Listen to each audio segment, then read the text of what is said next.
It's a spoof, though, surely, on the life of Christ, isn't it? I mean, aren't you going to get into a lot of trouble about that?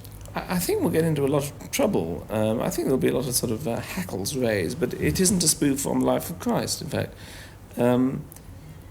It started off as let's do a life of Christ, and we thought, well, that's a very outrageous thing to do, and we actually started thinking about that.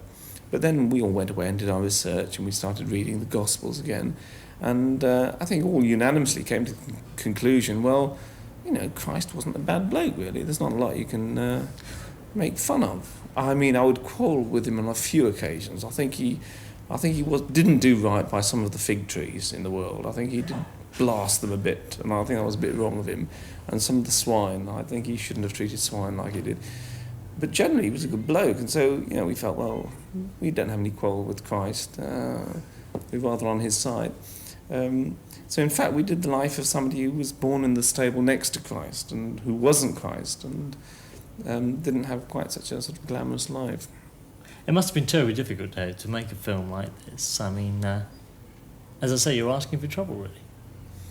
Well, it wasn't difficult to make the film. Well, it was, actually, yes. EMI made it very difficult. EMI just made it as difficult as they could. They sort of said they were going to put up the money for the film, and we started into production, and then they suddenly said, "Oops, sorry, we've just read the script. I'm sorry, we gave you the money, but we hadn't read the script. Oh, now we've read the script, we think we can't really give you the money at all."